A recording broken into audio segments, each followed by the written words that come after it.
নমস্কার বন্ধুরা, চলে এসেছি আবার একটি বিশেষ নিবেদন নিয়ে আপনাদের সামনে। আজ প্রজাতন্ত্র দিবস। প্রজাতন্ত্র দিবসের অনেক অনেক শুভেচ্ছা জানিয়ে আমরা আমাদের আজকের বিশেষ নিবেদন শুরু করতে চলেছি। প্রজাতন্ত্র দিবস উপলক্ষে আমরা আপনাদের জন্য নিয়ে এসেছি একটি গোয়েন্দা কাহিনী। কাহিনীর নাম ১৩ নম্বর বাড়ি রহস্য। লেখক মনোরঞ্জন ভট্টাচার্য। শুরু হচ্ছে আমাদের আজকের বিশেষ নিবেদন প্রজাতন্ত্র দিবস উপলক্ষে মনোরঞ্জন ভট্টাচার্যের লেখা গোয়েন্দা কাহিনী ১২ নম্বর বাড়ির রহস্য। ব্যাপারটা ঘটেছিল এক পুজোর সময়। হুকাকাশি গিয়েছিলেন শিলং, আর রণজিৎ ভাড়া নিয়েছিল কলকাতাতেই একটা বাগান ঘেরা সুন্দর বাগান বাড়ি। রণজিতেরই জিত হলো, কেননা হুকাকাশি লিখে জানালেন অনবরত বৃষ্টির চোটে তার চেঞ্জ মাথায় উঠেছে, আর কোথাও যেতে পারলে তিনি বাঁচেন। রণজিৎ তার নিরিবিলি বাড়িটাতে দিন কতক এসে থাকার জন্য নিমন্ত্রণ করল। হুকাকাশিও বাধ্য ছেলের মতন ফিরে এলেন। হুকাকাশিকে অভ্যর্থনা করে আনবার জন্য রণজিৎ স্টেশনে উপস্থিত ছিল। গাড়ি করে বাড়ি আসবার পথে হুকাকাশি বারংবার নজরে পড়ল রণজিৎ যেন বেশ একটু গম্ভীর, যেন সে কিছু একটা ব্যাপার নিয়ে খুব চিন্তিত। তাই সবিস্ময়ে জিজ্ঞাসা করলেন, ব্যাপার কি রঞ্জিতবাবু? আপনাকে দেখে মনে হচ্ছে আজ আপনার নিশ্চয়ই একটা কিছু হয়েছে। না, দেশটা দিনকে দিন আমেরিকা হয়ে দাঁড়ালো কিনা সেটা ভাবছি। তা বলেন কি? তা ব্যাপারটা কিরকম শুনি। লোকজন কি হঠাৎ খুব ফর্সা হয়ে যাচ্ছে, নাকি গঙ্গার ধারে ৫৬ তলা বাড়ির ভিত গাঁথা হচ্ছে? ওই দুটোর কোনোটাই কিন্তু খুব একটা ভয়ের কথা নয়। কাজে ওর জন্য চিন্তিত হওয়ার কোনো কারণ নেই। কিন্তু ইয়াংকি গুন্ডারা যে ছেলেপুলে ধরে নিয়ে এসে তাদের আত্মীয় স্বজনকে চিঠি পাঠায়, ৫০,০০০ টাকা ফেলবে তো ফেলো, নালে আত্মীয় স্বজন ফিরে পাওয়ার আশা ছাড়ো। আমাদের দেশেও যদি এই ধরনের গুন্ডামির চলন হয় তবে তো একটু ভাববার বিষয় হয়ে যায়, তাই না? কথাটা যদি আর একটু সোজা ভাষায় বলেন রঞ্জিতবাবু, এই দুনিয়ার হালচাল দেখে আপনি কি একটা দার্শনিক মতভাব প্রকাশ করছেন, নাকি বাস্তবে এরকম কোনো জিনিস আপনার নজরে এসেছে? দেখুন, আপনি কদিনের জন্য বিশ্রাম নিতে এসেছেন। এইখানের একটা জটিল কেস আপনার ঘাড়ে চাপিয়ে দিতে স্বভাবতই আমার দ্বিধা হচ্ছে। কিন্তু পরশু রাত্রিরে যে অদ্ভুত রহস্যময় ঘটনা আমি প্রত্যক্ষ করেছি, তাতে আমার মনে একটা গুরুতর সন্দেহ জেগে উঠেছে। কেবল মনে হচ্ছে সমস্ত জেনে শুনে যদি চুপ করে থাকি, ভগবান হয়তো ব্যাপারটা সইবেন না। ঠিক আছে, ব্যাপারটা আপনাকে খুলেই বলি, শুনুন। এই যে এইখানে যে পাড়াটাতে আমি বাড়ি নিয়েছি, সেটা কিন্তু খুবই নিরিবিলি। লোকজনের তেমন আসা যাওয়া নেই বললেই চলে। আমার বাড়ির কাছে আরেকটা ছোট মতন একতলা বাড়ি, ওইটা হচ্ছে রাস্তার ১৩ নম্বর বাড়ি। আমি যবে থেকে এসছি তবে থেকে খালি পড়ে আছে দেখছি। শুনেছি অনেক দিন থেকেই নাকি বাড়িটা খালি আছে। তবে পরশুদিন সারাক্ষণটা বেশ ভালো ঘুমুটি গেছিল। অনেক রাত পর্যন্ত কিছুতেই যখন ঘুম এলো না, তখন দরজা খুলে বাড়ির দক্ষিণ দিকের বারান্দায় গিয়ে বসলাম, যদি কিছু বাতাস পাওয়া যায় এই আশায়। তা বসে আছি প্রায় মিনিট পাঁচেক। হঠাৎ মনে হলো ১৩ নম্বর বাড়িটা থেকে একটা কাতর গোঙানির আওয়াজ আসছে। আস্তে আস্তে কিন্তু আওয়াজটা আরো স্পষ্ট হয়ে উঠল। কে যেন অস্ফুট যন্ত্রণার ধ্বনি করছে। আমি ভারী আশ্চর্য হয়ে গেলাম। তৎক্ষণাৎ ওই অবস্থাতেই নিচে নেমে এলাম। ওই বাড়িটাতে গিয়ে দেখতে হবে ব্যাপারটা কি। ওখানে গিয়ে আমার বিস্ময় আরো ১০০ গুণ জুড়ে গেল। বাড়িটার সামনের দিককার সমস্ত জানলা কপাট কিন্তু একবারে ঠেসে ঠুসে বন্ধ করা, এবং সদর দরজায় ঝুলছে প্রকাণ্ড একখানা বড় তালা। দেখলে স্বভাবত মনে হবে বাড়িটাতে যে কেউ বসবাস করছে, ভেতরের লোকেরা বাইরের কাউকে সেটা বুঝতে দিতে চায় না। এই অবস্থায় ভোর নামা পর্যন্ত কিছু করলে জিনিসটা ভুল হয়ে যাবে সেটাই ভেবে বাড়ি চলে এলাম। তারপর সকালে গিয়ে দেখি তালাটা সরিয়ে নেওয়া হয়েছে বটে, তবে দরজা কিন্তু বন্ধই রয়েছে। আমি বারান্দা দিয়ে উঠতেই একটা ইতর চেহারার নিম্ন শ্রেণীর লোক বার হয়ে এলো। আমার পা থেকে মাথা অবধি বার দু তিনেক বেশ করে দেখে নিয়ে হেরে গলায় জিজ্ঞাসা করলো, কি চাই আপনার এখানে? তোমরা বুঝি এই বাড়িটায় নতুন ভাড়াটে এসেছ? কথাটা জিজ্ঞাসা করা মাত্রই লোকটা সন্দেহের চোখে আমাকে আপাতমস্ত দেখে নিয়ে বলল, আগে এরপর আর কোনো কথাই যেন আমার মনে এলো না।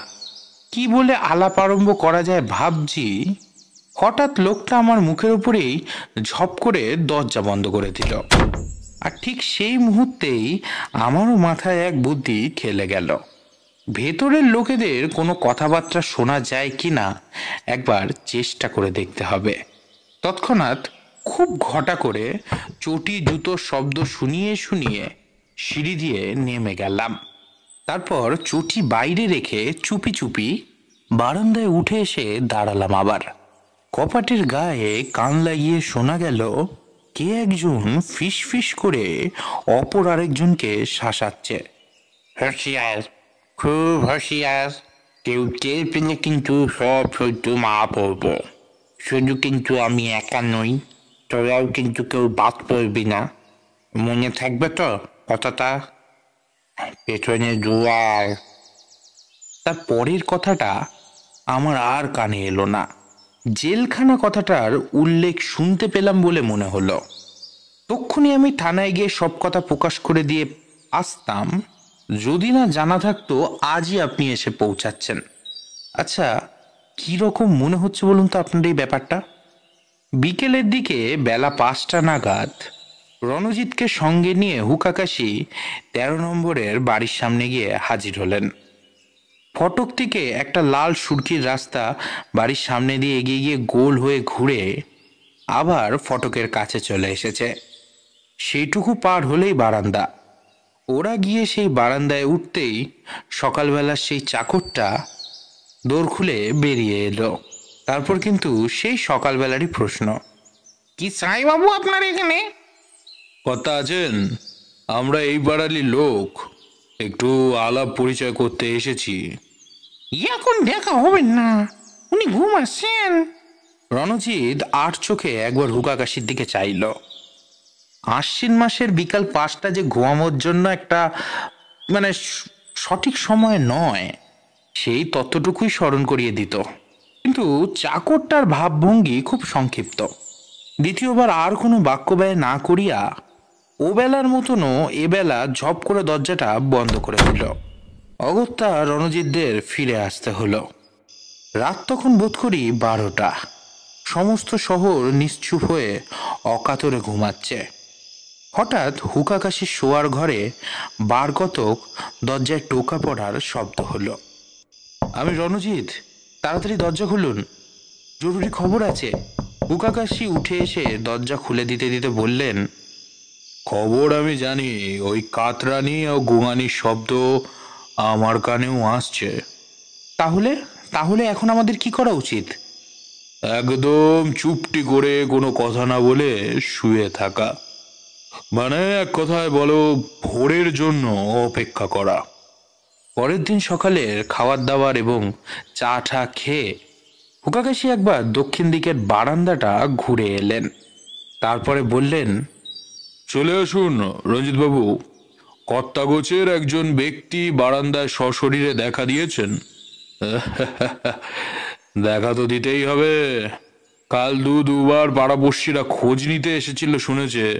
তারপরেও দরজা বন্ধ করে বসে থাকলে যে নিজের ওপর নিজেরই গুরুতর সন্দেহ চাপিয়ে দেওয়া হবে। আসুন, এই সুযোগে ওকে একটু নাড়া দিয়ে আসা যাক। খুব বেশিক্ষণ কিন্তু নাড়া দেওয়া সম্ভব হলো না। মিনিট 15 পরেই দুজনকে ফেরত চলে আসতে হলো। হুকাকাশি একটা ইজি চেয়ারে আরাম করে বসে জিজ্ঞাসা করলেন, কি রঞ্জিতবাবু, দেখে কেমন মনে হলো লোকটাকে? দেখি তো আপনার পর্যবেক্ষণ শক্তিটার একটা প্রমাণ দেখি। প্রথমত মাথার চুলগুলো ছিল খাড়া খাড়া। দ্বিতীয়ত ডান হাতের গেঞ্জির হাতাটা বারবার নিচের দিকে টেনে টেনে নামিয়ে দেয়। আর তৃতীয়ত, তৃতীয়ত কি? আপনিও দু চারটে বলুন না। বেশ, তো বলছিলে, বলে যাও না। তৃতীয়ত, কাল রাত 3টে নাগাদ মোটরে করে ওর বাড়িতে লোক এসেছিল। কই, তা তো বুঝতে পারিনি। আপনি টের পেলেন কি করে? অতি সহজ উপায়। কাল মাঝরাত্রের পর এক পশলা বৃষ্টি হয়েছিল। ওই 13 নম্বর বাড়ির সামনে ভিজে সুরকির রাস্তার উপরে মোটরের টায়ারের ছাপ আছে। কাল বিকালে কিন্তু সেই দাগ ছিল না। আর তাছাড়া মোটরের কলকবজাও কিছু খারাপ ছিল নিশ্চয়ই। খানিকটা লুব্রিকেটিং অয়েলও চুঁইয়ে পড়েছে। রাস্তার সমস্ত জল একেবারে শুকিয়ে গেছে। কেবল সেই তেলের নিচে একটুখানি জল এখনো চিকচিক করছে। শুকোতে পারিনি। এর ফলে বোঝা যাচ্ছে বৃষ্টি নামার যে খুব পরে মোটরটা এসেছে তা নয়। তবে তো প্রকাণ্ড একটা সুযোগ হারিয়েছি আমরা কাল রাত্রে। ব্যস্ত হবেন না, মোটর পালিয়ে যাবে না। আজ রাত্রেও নিশ্চয়ই ওটা আসবে। আপনি শুধু একটা টর্চের ব্যবস্থা রাখবেন।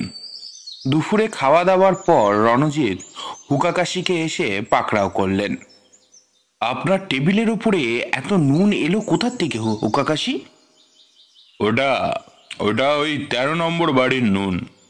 দেখবেন আবার তরকারিতে দিয়ে দেবেন না যেন। 13 নম্বর বাড়ির নুন এইখানে এলো কি করে? আজ সকালে যখন ওই কর্তার সাথে মুলাকাত করতে যাই, তখন সিঁড়ির নিচে ন্যাকড়ায় জড়ানো অবস্থায় ওইটুকুনি পাওয়া গেছে। আপনি টের পাননি। জুতো খুলে পায়ের আঙ্গুলে করে তখনই ওটা আমি তুলে নিয়েছিলাম। পরদিন সকালে উঠে রণজিৎ চাকরের মুখে শুনতে পেল হুকাকাশি নাকি খুব ভোরেই কোথাও বেরিয়ে গেছেন। আর নাকি বলে গেছেন ফিরতে দেরি হতে পারে। খুব বেশি দেরি হলো না, কিন্তু আধ ঘন্টার মধ্যেই তিনি ফিরে এলেন, সঙ্গে একেবারে একখানা ট্যাক্সি নিয়ে।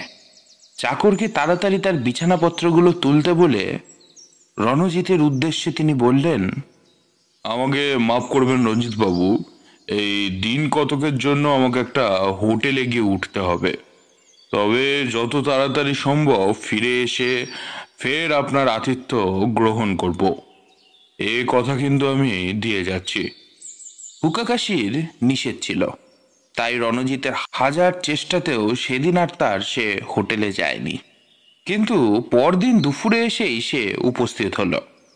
হুকাকাশি তখন বেশ মনোযোগ সহকারে একটা টাইম টেবিলের পাতা উল্টাচ্ছিলেন।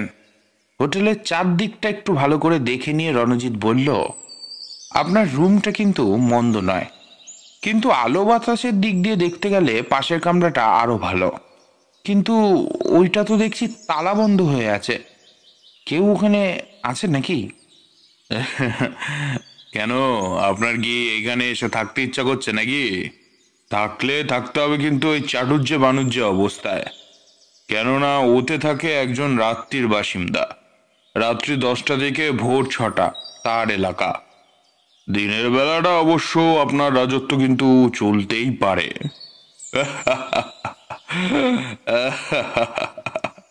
বাস্তবিক কি দারুণ চাকরি বলুন তো।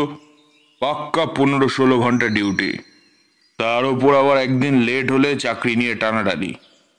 লেট হওয়ার ভয় বেচারা কালকে একবারে বেগেনে হয়ে গেছিল।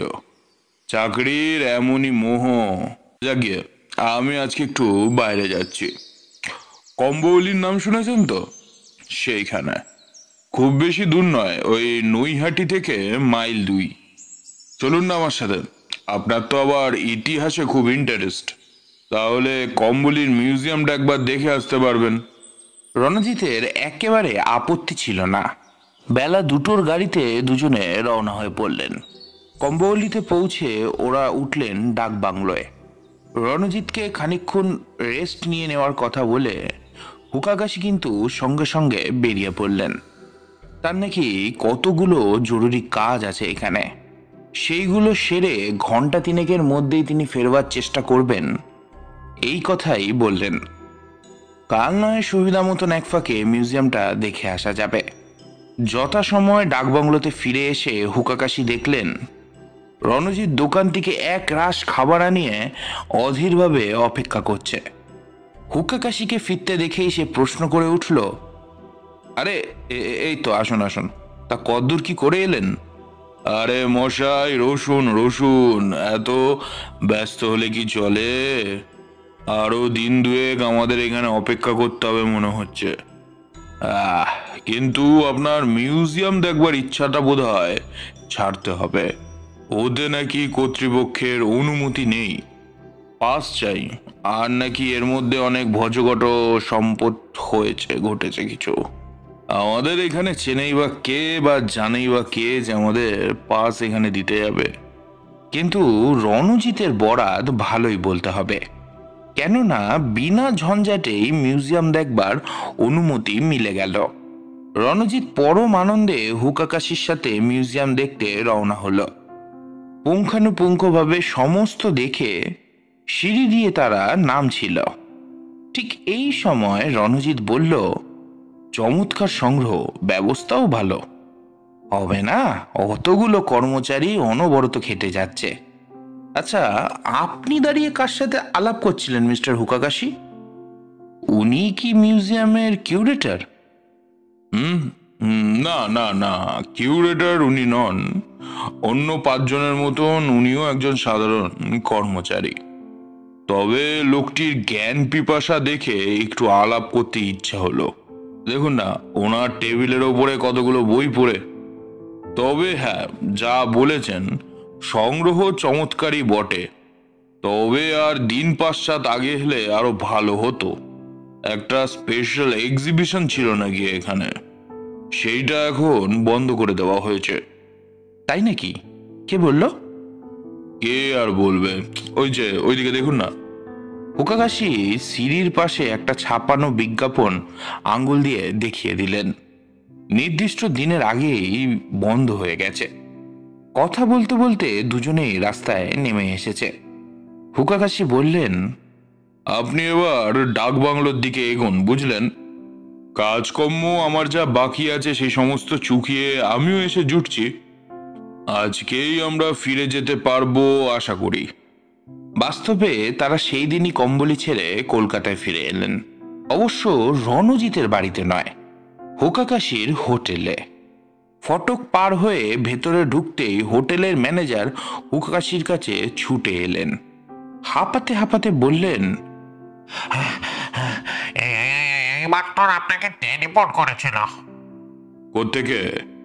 ওই যে মেডিকেল কলেজ হাসপাতাল থেকে। কথা বলতে বলতে তারা হোটেলের আপিস কামরায় এসে ঢুকলেন। হুকাকাশি তাড়াতাড়ি টেলিফোনের হাতলটা তুলে নিয়ে অটোমেটিক নম্বর ঘুরিয়ে বললেন,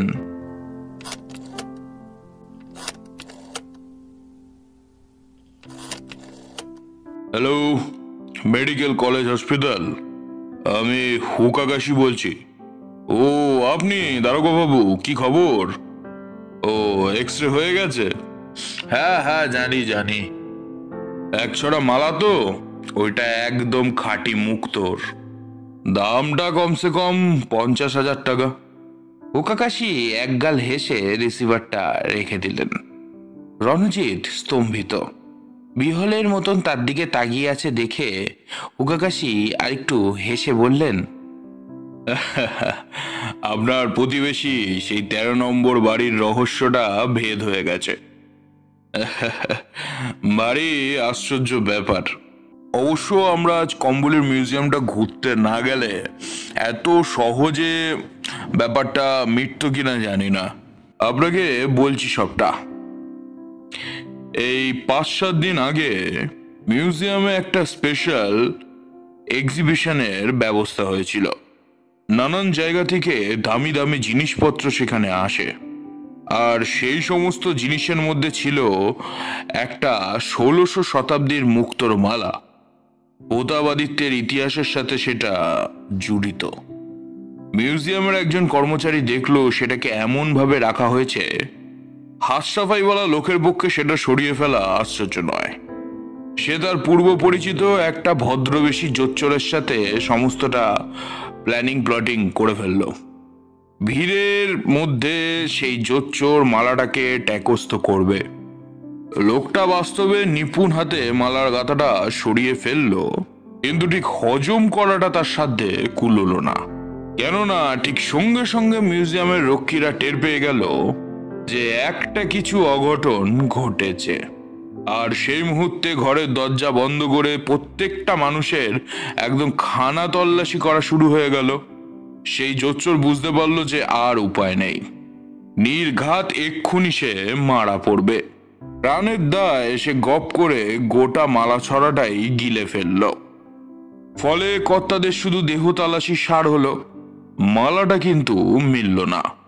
সেই দিনই স্পেশাল এক্সিবিশন বন্ধ করে দেওয়া হলো, আর নিয়ম করা হয় বিনা পাসে কাউকে মিউজিয়ামে ঢুকতে দেওয়া হবে না।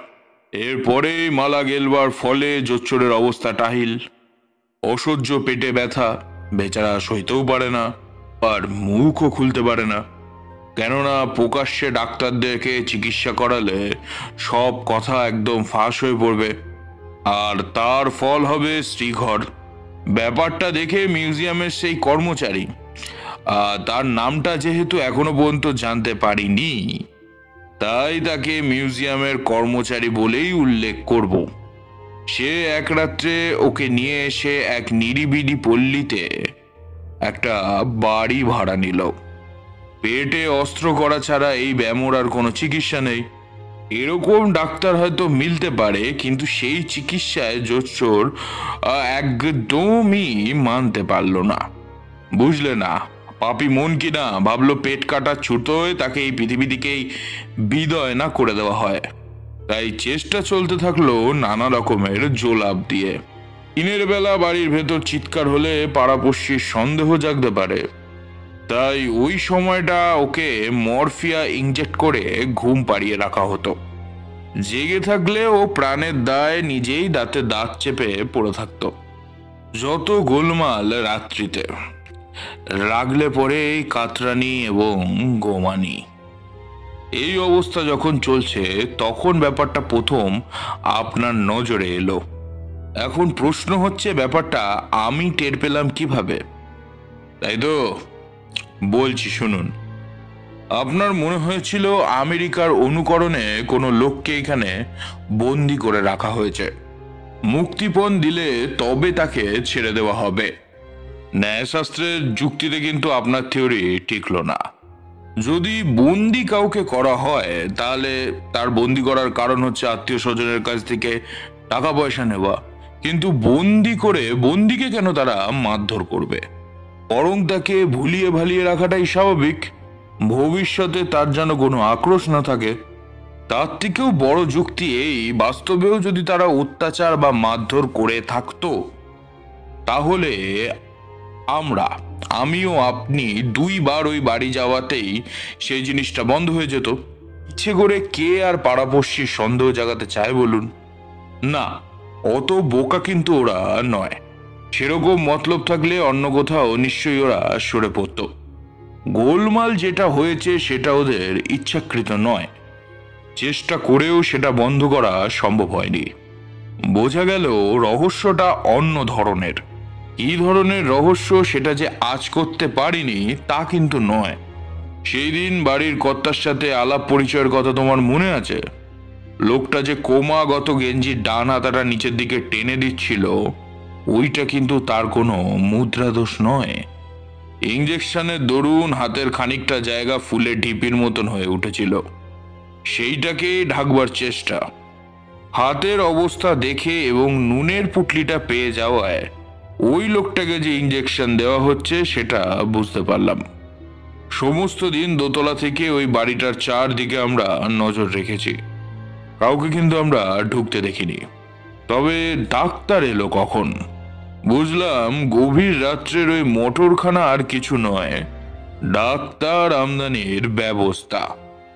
ব্যাপারটা কেমন আগাগোড়া গোপন রাখবার চেষ্টা হচ্ছে দেখছেন তো? খুব গোপনে কিন্তু তার চিকিৎসা চলছে। কি অসুখ সেটা কিন্তু তারা কাউকে জানতে দিতে রাজি নয়, কেননা তাতে নাকি তাদের জেল পর্যন্ত হয়ে যেতে পারে।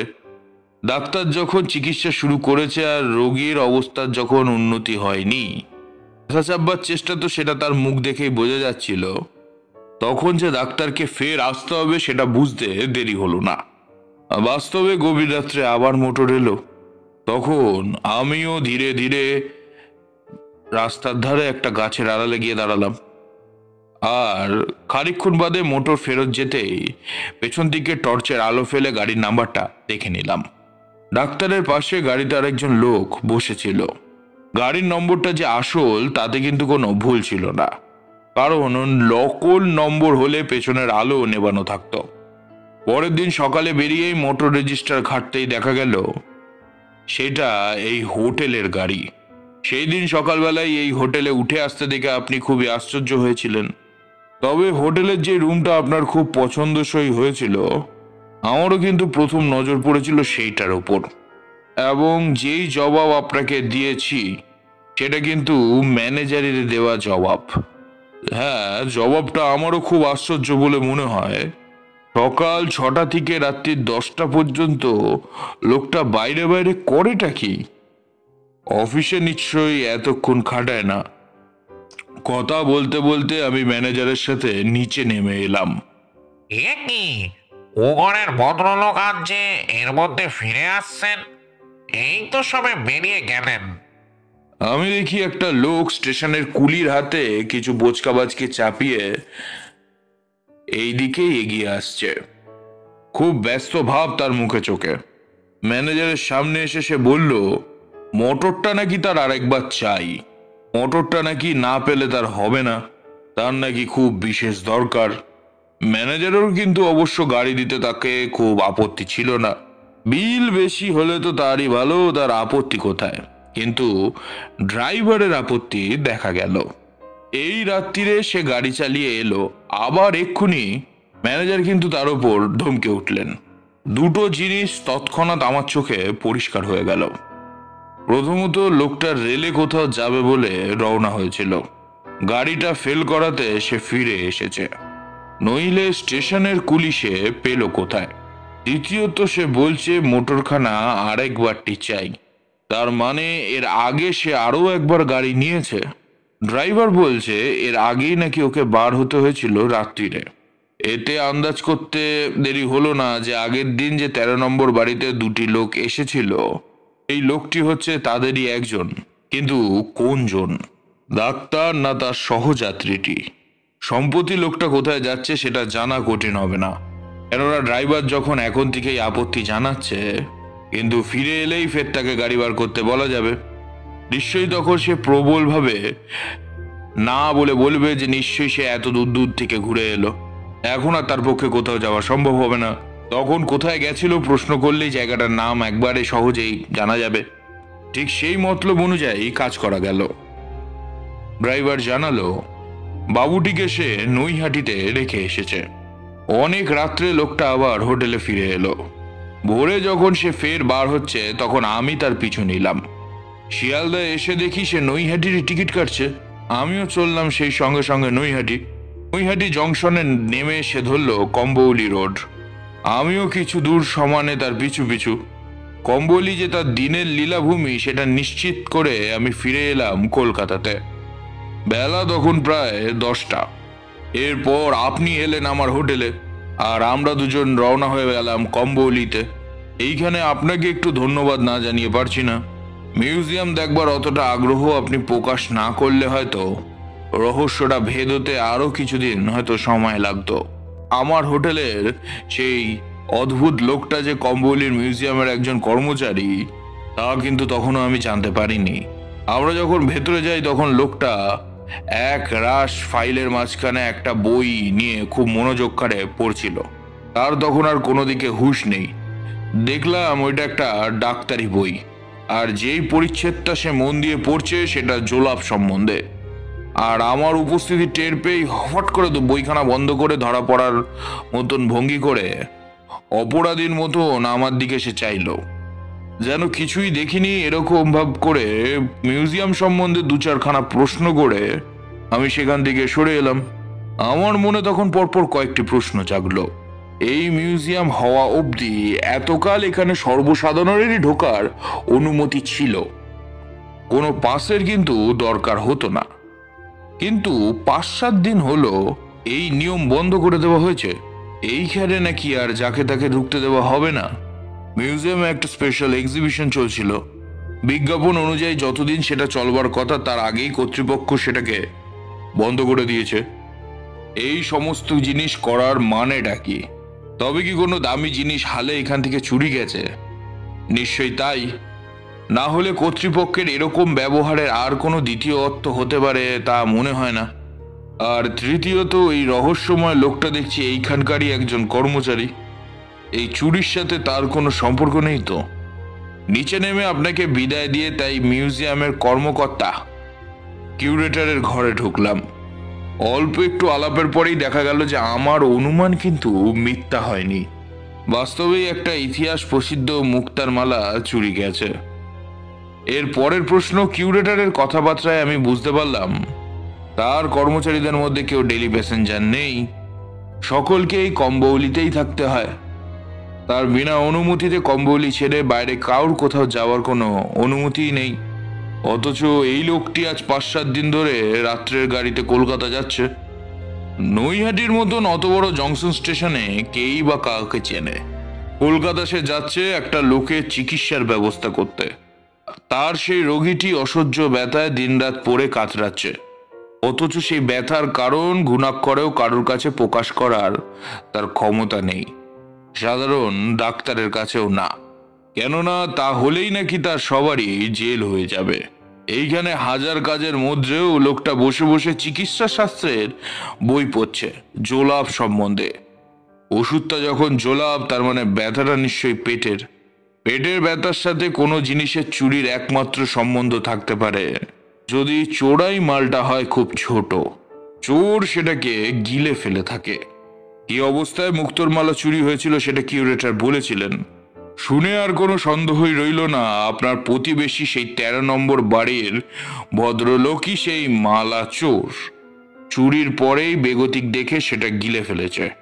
কিউরেটরকে তখন সমস্ত ঘটনাটা খুলে বলে বিদায় নিলাম। আমার অনুমান যে অভ্রান্ত তা তো দেখতেই পাচ্ছেন। আমি চলে আসতেই কিউরেটর কলকাতায় পুলিশকে ফোন করেছিলেন। তারা লোকটাকে মেডিকেল কলেজে ধরে নিয়ে গেছে, আর সেখানেই এক্স রে করতে তার পেটের মধ্যে মুক্তোর মালাটির সন্ধান পাওয়া গেছে।